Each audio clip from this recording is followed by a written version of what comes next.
Hey guys, a very sick Denver here. Just a heads up, in these tips you may see some minor spoilers from my farm. I will do my best to avoid any spoilers, and with that being said, let's begin with Denver's 10 basic tips for Stardew Valley. Tip number 1, watch TV every day. If you ever played Harvest Moon, you already are used to checking your TV. The TV shows you weather, which doesn't help a ton, but what it will teach you is tips, recipes, and you can see your luck. Weather and luck will come into play if you plan on visiting the mine. The water will take care of your plants, and you will also get an indicator from the luck channel on whether things will go your way that day or not, which will help with many things like finding stairs in the mines, getting good item drops, and even fishing. Tip number 2, hold down that right mouse button. It's embarrassing to admit, but I spent the entire first year of Stardew Valley clicking each and every single crop and artisan item and everything else. So learn from my mistakes. When you gather anything, right click is your friend, use it well. There are a few instances when right click may actually hinder your efficiency just a bit, but especially for gathering crops, this should save you a ton of time. Tip number 3, save at least one of everything. You may have already found out the hard way that keeping around at least one of each item is a good idea. Storage chests are cheap. Build a few. Try to hold on to what you can. This will save you especially with main quests and those fetch quests that you can pick up in front of the general store. I know it's tempting to sell everything and make that early money so you can get more crops equals more money, but in the long run, this strategy definitely will pay off.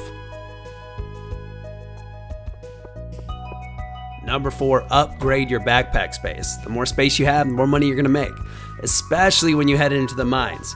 The first upgrade's only 2,000, it gives you 10 more valuable slots. Third upgrade is just 10,000. If you work really hard at this, you can have both upgrades by the end of spring in year 1, or at least early summer of year 1. If I could go back, I would have bought these upgrades much sooner. Number 5, berries. Do not sell these berries. I repeat, do not sell. The gold you get for them is trivial compared to the amount of energy that you get from them. Salmon berries are in the spring, blackberries are in the fall. They're an awesome early game source of energy. When you start out early on in the game, you'll notice you run out of energy very quickly trying to tend to your crops, trying to pile up wood, punching slimes in the mines. Either way, just run around town, shake a few bushes. You'll see bright pink berries for the salmon berries in the spring. You'll see dark blue, dark purplish for the blackberries in the fall. Keep these, keep a whole pile in your inventory. You won't regret it. Number 6, place your scarecrows wisely. Crows will eat your crops if you do not have scarecrows, so make sure you have enough to cover all your plants. An awesome user on Reddit created an interactive farm planner to help build your entire farm, but it also shows your scarecrow coverage perfectly. So check that out. The link is in the description below. Maybe someday Concerned Ape will give us range indicators, but for now, you can use a diagram like this one or count out 8 tiles up, down, left, and right, and then you also have 6 tiles to the diagonal of the scarecrow. Number 7, recycle your junk. I used to get so upset when I'd be fishing or checking my traps and I'd just find trash. Turns out that trash has a pretty good use. You toss it into a recycler, see if you can get some useful items like wood, sometimes just a torch. But the main reason I take time out of a short Stardew day to recycle is because of refined quartz. I don't know how many times I found quartz in the mine early on and just sold it thinking I wouldn't need it ever. Luckily, I found another way to make all that quartz back that doesn't take any time at all. Number 8, buy quickly. You are a busy farmer with a lot to do, so quit wasting time clicking to buy one at a time. If you need 1 or 2 items, keep using that single click, no problem. Otherwise, hold the right mouse button down. Got it made and want to buy large quantities of items? Hold shift first and then hold down right click.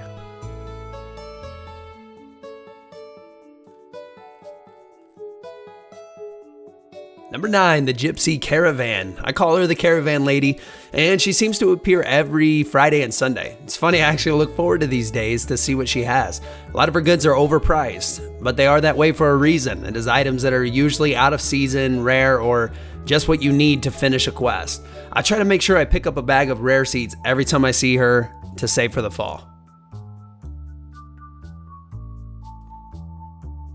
Number 10, the secret forest. I rarely miss the caravan gypsy lady anymore because I come out to the secret forest every day for hardwood anyway. The secret forest is north of the wizard's tower. It requires a steel axe to break a big log that stands in the way. Hardwood is a material you want to start collecting as soon as possible as it will come in handy down the road. For the longest time I collected my 8 hardwood, and took off only to find out later that I had been missing 2 stumps the whole time right below me. The pond in the secret forest is where you will find the wood skip fish, which is a decent amount of gold. It's easy to catch, and you'll also need that for the community center bundles.